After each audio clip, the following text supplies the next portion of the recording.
بسم اللہ الرحمن الرحیم نحمده ونصلی علی رسولہ الکریم اما بعد۔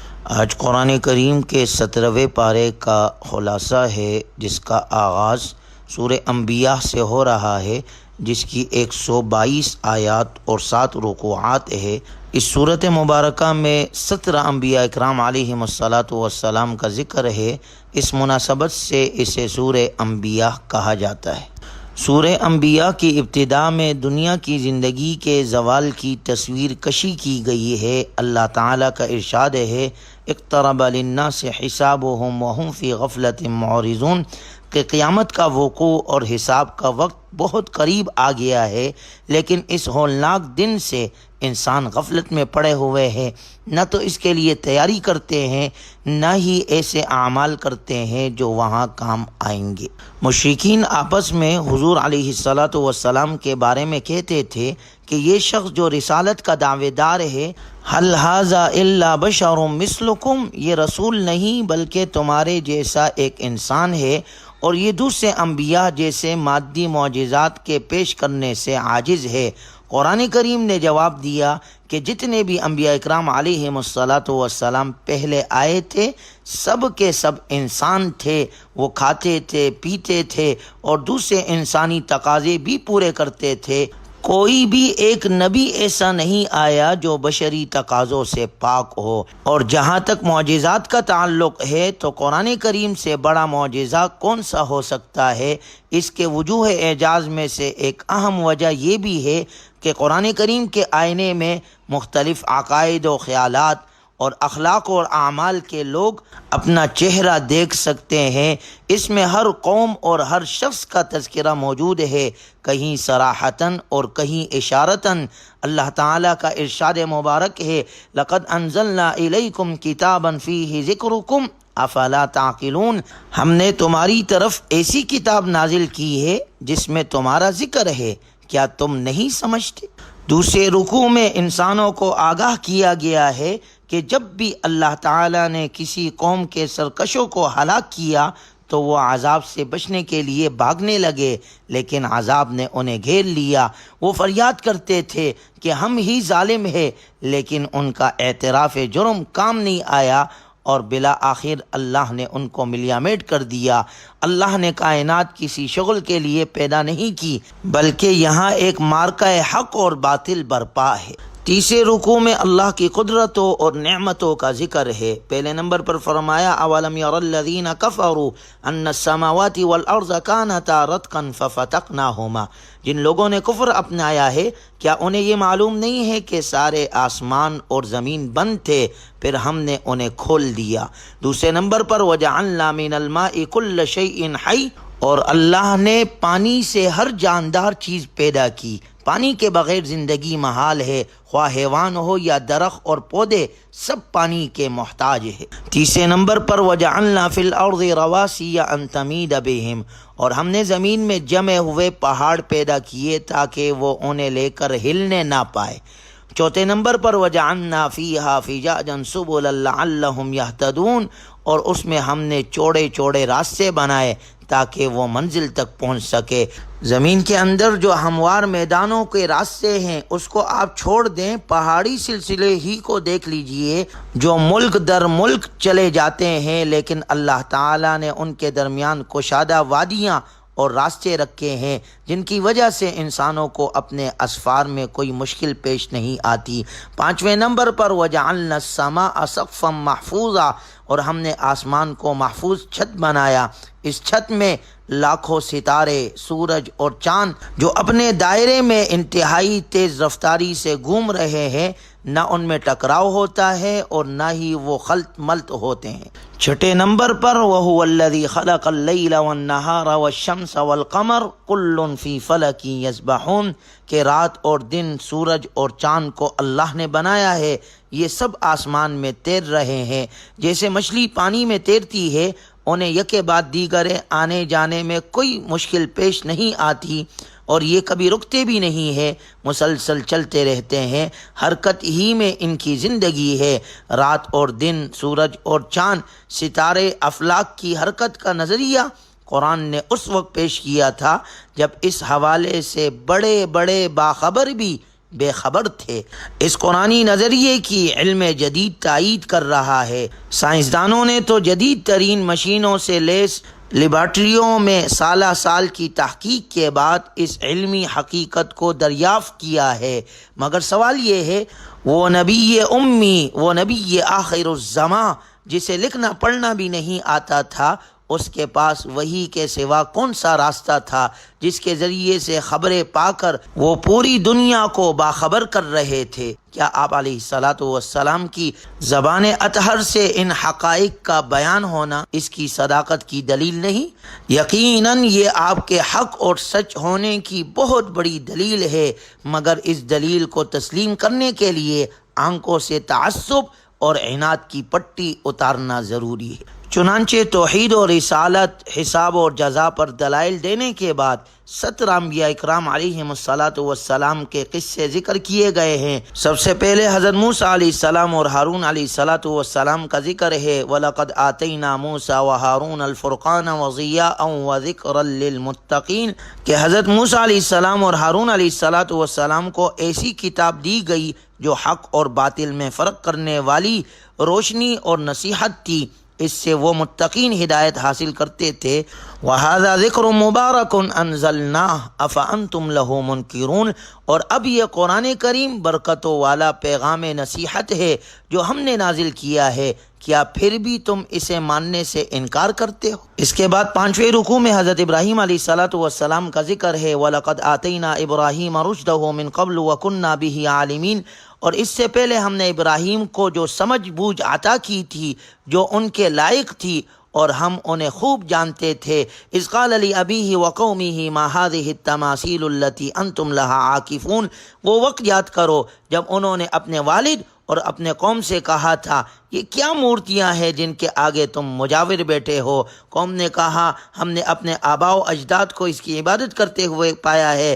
ابراہیم علیہ الصلاۃ والسلام نے کہا حقیقت یہ ہے کہ تم بھی اور تمہارے باپ دادا بھی کھلی گمراہی میں مبتلا رہے ہو۔ چنانچہ ابراہیم علیہ الصلاۃ والسلام نے ان سارے بتوں کو توڑا اور قوم سے کہا اف لکم ولم تعبدون من دون اللہ، تف ہے تم پر بھی اور ان پر بھی جن کی تم اللہ کو چھوڑ کر عبادت کرتے ہو، بھلا کیا تمہیں اتنی سمجھ نہیں ہے؟ قوم ایک دوسرے سے کہنے لگی قالوا حرقوه وانصروا آلہتکم ان کنتم فاعلین، آگ میں جلا ڈالو اس شخص کو اور اپنے خداؤں کی مدد کرو اگر تم میں کچھ کرنے کا دم ہے۔ قلنا یا نار کونی بردا وسلاما علی ابراہیم، چنانچہ انہوں نے ابراہیم علیہ الصلاۃ والسلام کو آگ میں ڈال دیا اور ہم نے کہا کہ اے آگ ٹھنڈی ہو جا اور ابراہیم کے لیے سلامتی بن جا۔ وَأَرَادُوا بِهِ كَيْدًا فَجَعَلْنَاهُمُ الْأَخْسَرِينَ، ان لوگوں نے ابراہیم علیہ السلام کے لیے برائی کا منصوبہ بنا لیا تھا مگر نتیجہ یہ ہوا کہ ہم نے انہی کو بری طرح ناکام کر دیا۔ اس کے بعد وَنَجَّيْنَاهُ وَلُوطًا إِلَى الْأَرْضِ الَّتِي بَارَكْنَا فِيهَا لِلْعَالَمِينَ، اور ہم نے انہیں اور لوط کو بچا لیا اس سرزمین کی طرف لے گئے جس میں ہم نے دنیا جہاں کے لوگوں کے لیے برکتیں رکھی تھی۔ چنانچہ ابراہیم علیہ الصلاۃ والسلام اپنے بھتیجے لوط علیہ الصلاۃ والسلام کو اللہ کے حکم سے لے کر عراق سے شام کے علاقے میں تشریف لے گئے۔ قرآن کریم نے کئی مقامات پر شام اور فلسطین کے علاقے کو برکتوں والا علاقہ قرار دیا ہے۔ اس کے بعد حضرت نوح علیہ الصلاۃ والسلام کا ذکر ہے جنہیں ان کی طویل عمر اور اللہ تعالیٰ کی راہ میں صبر اور تحمل کرنے کی وجہ سے شیخ الانبیاء بھی کہا جاتا ہے۔ انہوں نے 950 سال تک فریضہ دعوت سر انجام دیا۔ اس کے بعد وداود وسلیمان اذ یحکمان فی الارض اذ نفشت فیہ غنم القوم، حضرت داؤد علیہ السلام اور ان کے بیٹے حضرت سلیمان علیہ الصلاۃ والسلام کا قصہ ہے جو دونوں نبی تھے اور بادشاہ بھی تھے۔ انہیں روحانی اور مادی دونوں طرح کی نعمتوں سے خوب نوازا گیا تھا۔ اس کے بعد وَأَيُّوبَ إِذْ نَادَىٰ رَبَّهُ أَنِّي مَسَّنِيَ الضُّرُّ وَأَنْتَ أَرْحَمُ الرَّاحِمِينَ، حضرت ایوب علیہ الصلاۃ والسلام جنہیں مصائب اور آلام کے ذریعے سے آزمایا گیا، انہوں نے ایسے صبر کا مظاہرہ فرمایا کہ ان کا صبر ضرب المثل بن گیا، ان مصائب اور آلام میں وہ مسلسل اللہ کی طرف متوجہ رہے، ان کی توجہ نے رحمت باری تعالیٰ کو متوجہ کر ہی لیا، ان کی دعائیں قبول ہوئی اور دور ابتلا ختم ہو گیا۔ اس کے بعد اللہ کا ارشاد ہے وَإِسْمَاعِيلَ وَإِدْرِيسَ وَذَا الْكِفْلِ کل من الصابرین، کہ یہ سب صبر کرنے والوں میں سے تھے۔ وَظَنُّونِ إِذْ ذَهَبَ مُغَاضِبًا فَظَنَّ أَن لَّن نَّقْدِرَ عَلَيْهِ فَنَادَىٰ فِي الظُّلُمَاتِ أَن لَّا إِلَٰهَ إِلَّا أَنتَ سُبْحَانَكَ إِنِّي كُنتُ مِنَ الظَّالِمِينَ۔ حضرت یونس علیہ السلام کا قصہ، جنہیں مچھلی نے نگل لیا تھا، اس کے پیٹ میں انہوں نے اللہ کو پکارا، ان کی پکار سنی گئی، انہیں غم سے نجات مل گئی۔ فَاسْتَجَبْنَا لَهُ وَنَجَّيْنَاهُ مِنَ الْغَمِّ وَكَذَلِكَ نُنْجِي الْمُؤْمِنِينَ۔ بے شک اللہ تعالیٰ کو پکارنے والوں کو غم سے نجات مل ہی جاتی ہے۔ اس کے بعد زکریا علیہ السلام کی دعا کا ذکر ہے کہ انہوں نے جب دعا کی فَاسْتَجَبْنَا لَهُ وَوَهَبْنَا لَهُ يَحْيَىٰ، اللہ نے ان کی دعا قبول کی اور بیٹا انہیں یحییٰ علیہ السلام عطا کیا۔ اس کے بعد عیسیٰ علیہ السلام کا ذکر ہے۔ ان تمام انبیاء اکرام علیہم السلام کی دعوت ایک ہی تھی، اور وہ یہ کہ جو نیک کام کرے گا اور مومن بھی ہوگا تو اس کی کوشش ضائع نہیں ہوگی۔ ان تمام انبیاء اکرام علیہم السلام کا ذکر کرنے کے بعد سورت کے اخیر میں آپ علیہ السلام کا ذکر ہے وَمَا أَرْسَلْنَاكَ إِلَّا رَحْمَةً لِّلْعَالَمِينَ، کہ محمد الرسول اللہ صلی اللہ علیہ وسلم دین اور دنیا میں سارے جہانوں کے لیے رحمت ہے۔ آپ علیہ السلام نے اللہ کا پیغام انسانوں تک پہنچا دیا، مگر جب ہر قسم کے دلائل پیش کرنے کے بعد بھی لوگ نہ سمجھے تو آپ علیہ السلام نے اللہ سے دعا کی، قال رب احکم بالحق وَرَبُّنَا الرَّحْمَٰنُ الْمُسْتَعَانُ عَلَىٰ مَا تَصِفُونَ، اے میرے پروردگار حق کے ساتھ فیصلہ کر دے، اور ہمارا پروردگار بڑا مہربان ہے، اسی سے ان باتوں میں جو تم بیان کرتے ہو مدد مانگی جاتی ہے۔ اللہ نے اپنے نبی صلی اللہ علیہ وسلم کی دعا قبول فرمائی، اور غزوہ بدر کے موقع پر مشرکین پر اللہ کا عذاب نازل ہو کر رہا۔ اس کے بعد سورہ حج ہے جو 78 آیات اور 10 رکوعات پر مشتمل ہے۔ اس صورت مبارکہ میں یہ بتایا گیا ہے کہ حج کی عبادت حضرت ابراہیم علیہ السلام کے زمانے میں کس طرح شروع ہوئی اور اس کے بنیادی ارکان کیا ہے، اسی وجہ سے اس صورت کا نام سورہ حج ہے۔ سورت کے ابتداء میں قیامت کے وقوع کا ذکر ہے، یا ایھا الناس اتقوا ربکم ان زلزلۃ الساعۃ شیء عظیم، اے لوگو اپنے رب سے ڈرو، بے شک قیامت کا زلزلہ بڑا حادثہ ہے۔ تم اس دن دیکھو گے کہ دودھ پلانے والی ہر عورت اپنے بچے کو بھول جائے گی، اور حمل والی کا حمل گر جائے گا، اور لوگ تم کو مدہوش نظر آئیں گے، حالانکہ وہ مدہوش نہیں ہوں گے، لیکن اللہ کا عذاب بڑا سخت ہے، اسے دیکھ کر لوگوں کے ہوش و حواس اڑ جائیں گے۔ اس کے بعد انسان کی تخلیق کے مختلف مراحل کا ذکر ہے، یا ایھا الناس ان کنتم فی ریب من البعث فانا خلقناکم من تراب، اے لوگو اگر تمہیں دوبارہ زندہ ہونے کے بارے میں کچھ شک ہے تو ذرا سوچو کہ ہم نے تمہیں مٹی سے پیدا کیا، پھر نطفے سے، پھر ایک جمے ہوئے خون سے، پھر ایک گوشت کے لوتھڑے سے، جو کبھی پورا بن جاتا ہے اور کبھی پورا نہیں بنتا، تاکہ ہم تمہارے لیے تمہاری حقیقت کھول کر بتلا دے۔ گویا انسان ماں کے پیٹ میں ان 7 مراحل سے گزر کر دنیا میں قدم رکھتا ہے، پھر رفتہ رفتہ انسان اپنے عمر کے مختلف مراحل طے کرتے کرتے بڑھاپے کو پہنچ جاتا ہے، اور پھر اس پر موت واقع ہوتی ہے۔ تو جو اللہ انسان کو پہلی مرتبہ پیدا کر سکتا ہے، وہی اللہ انسان کو دوبارہ پیدا کرنے پر قادر ہے۔ دوسرے رکوع میں اللہ کا ارشاد ہے وَمِنَ النَّاسِ مَن يَعْبُدُ اللَّهَ عَلَى حَرْفٍ، کہ کچھ لوگ اللہ کی بندگی کرتے ہیں کنارے کنارے رہ کر، فائدہ نظر آئے تو آگے بڑھ جاتے ہیں، اور اگر قربانی دینی پڑے تو پیچھے ہٹ جاتے ہیں۔ ایسے لوگ خسرت دنیا والآخرہ، دنیا میں بھی خسارے میں ہے اور آخرت میں بھی خسارے ہی میں رہیں گے۔ روز قیامت اللہ مخلص اہل ایمان کو جنت میں داخل فرمائے گا، اس کے برعکس کافر جہنم کے دردناک عذاب سے دوچار ہوں گے۔ اس کے بعد چوتھے رکوع میں حضرت ابراہیم علیہ الصلاۃ والسلام اور بیت اللہ کی تعمیر کا ذکر ہے۔ وَإِذْ بَوَّأْنَا لِإِبْرَاهِيمَ مَكَانَ الْبَيْتِ أَلَّا تُشْرِكْ بِي شَيْئًا، اور یاد کرو وہ وقت جب ہم نے ابراہیم کو اس گھر یعنی خانہ کعبہ کی جگہ بتا دی تھی اور یہ ہدایت دی تھی کہ میرے ساتھ کسی کو شریک نہ ٹھہرانا۔ وَطَهِّرْ بَيْتِيَ لِلطَّائِفِينَ وَالْقَائِمِينَ وَالرُّكَّعِ السُّجُودِ، اور میرے گھر کو ان لوگوں کے لیے پاک رکھنا جو یہاں طواف کرے اور عبادت کے لیے کھڑے ہو اور رکوع اور سجدے بجا لائے۔ وَأَذِّن فِي النَّاسِ بِالْحَجِّ يَأْتُوكَ رِجَالًا، اور لوگوں میں حج کا اعلان کرو۔ حضرت ابراہیم علیہ الصلاۃ والسلام نے اللہ کے حکم سے بیت اللہ کی تعمیر کی، اس کے بعد جبل ابی قبیس پر کھڑے ہو کر حج کا اعلان کیا، جس پر آج یہ محلات بنے ہوئے۔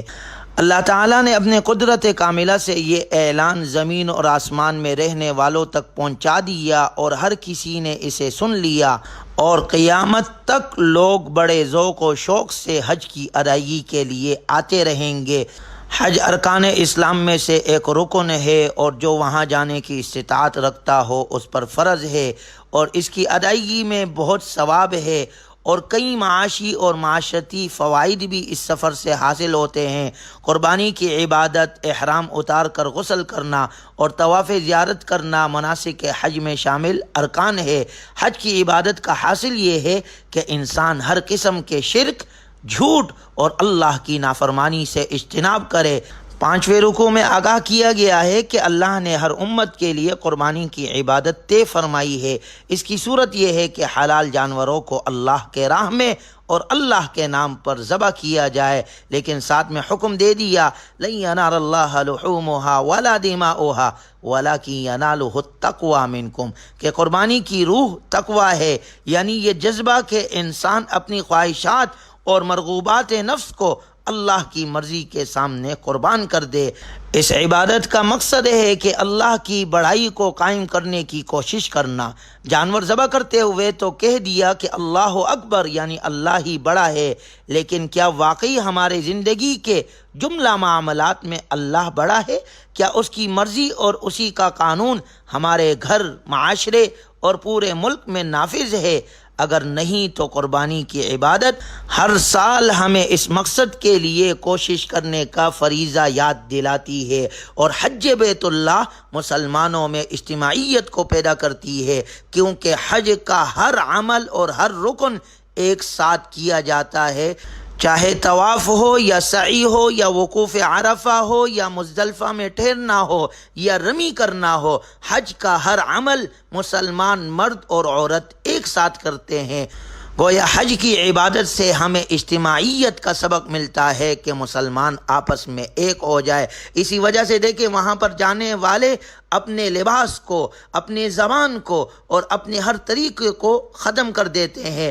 وہاں رنگ، نسل اور قومی تفریق ختم ہو جاتی ہے۔ لباس بھی سب کا ایک احرام اور کلمہ بھی سب کا ایک لبیک اللہم لبیک لبیک لا شریک لک لبیک ان الحمد والنعمت لک والملک لا شریک لک۔ گویا ارکان بھی ایک ساتھ، لباس بھی ایک جیسا اور کلمہ بھی ایک جیسا، جس سے ہمیں سبق ملتا ہے کہ مسلمان بھی متحد ہو جائے، سب کے سب ایک اللہ کے ماننے والے، ایک رسول کی اطاعت کرنے والے اور ایک اسلام پر زندگی گزارنے والے آپس میں بھی ایک ہو جائے تو اللہ تعالیٰ مسلمانوں کو کامیابی سے ہمکنار کرے گا۔ مناسک حج کا ذکر کرنے کے بعد مسلمانوں کو جہاد اور قتال کی اجازت دی گئی۔ اذن للذین یقاتلون بانہم ظلموا وان اللہ علی نصرہم لقدیر، کیونکہ کفار مسلمانوں کو اللہ کے دین سے اور مکہ مکرمہ میں داخل ہونے سے روکتے تھے۔ ابتدا میں اگرچہ صبر، عفو، درگزر کی تلقین کی جاتی رہی، لیکن جب مدینہ منورہ میں مسلمانوں کے قدم جم گئے اور ان کی طرف سے تحمل اور برداشت کے رویے کے باوجود مشرکین کی شرارتوں اور زیادتیوں کا سلسلہ جاری رہا، تو اب انہیں سورہ حج کی آیت نمبر 39 کے ذریعے سے قتال کی اجازت دی گئی۔ اذن للذین یقاتلون بانہم ظلموا وان اللہ علی نصرہم لقدیر۔ جن لوگوں سے جنگ کی جا رہی ہے انہیں اجازت دی جاتی ہے کہ وہ اپنے دفاع میں لڑے، کیونکہ ان پر ظلم کیا گیا، اور یقین رکھو کہ اللہ ان کو فتح دلانے لانے پر پوری طرح قادر ہے۔ الذین اخرجوا من دیارہم بغیر حق الا ان یقولوا ربنا اللہ، یہ وہ لوگ ہیں جنہیں صرف اتنی بات پر اپنے گھروں سے ناحق نکالا گیا ہے کہ انہوں نے یہ کہا تھا ہمارا رب اللہ ہے۔ گویا مسلمانوں کا قصور یہ تھا کہ وہ اللہ کو وحدہ لا شریک مانتے تھے، اور جہاد کی اجازت کے ساتھ جہاد کی حکمت بھی بیان کر دی گئی۔ وہ یہ ہے کہ اگر اللہ جہاد کی اجازت نہ دیتا تو پھر دشمن خود سر ہو جاتے اور اہل کفر مؤمن پر چھا جاتے، جس کی وجہ سے عبادت خانے ویران ہو جاتے۔ لیکن جب انہیں اینٹ کا جواب پتھر سے ملنے کا ڈر ہوگا تو وہ اس اقدام سے پہلے 100 بار سوچیں گے۔ افسوس کہ آج کفار کو مسلمانوں کی طرف سے نہ اقدام کا ڈر ہے نہ دفاع کا یقین ہے، اس لیے وہ جنگلی درندوں کی طرح اسلامی ممالک میں دندناتے پھر رہے ہیں۔ چنانچہ سورت کی آخری آیت میں اللہ کا صراحتاً ارشاد ہے وَجَاهِدُوا فِي اللَّهِ حَقَّ جِهَادِهِ، اور اللہ کے راستے میں جہاد کرو جیسے کہ جہاد کا حق ہے۔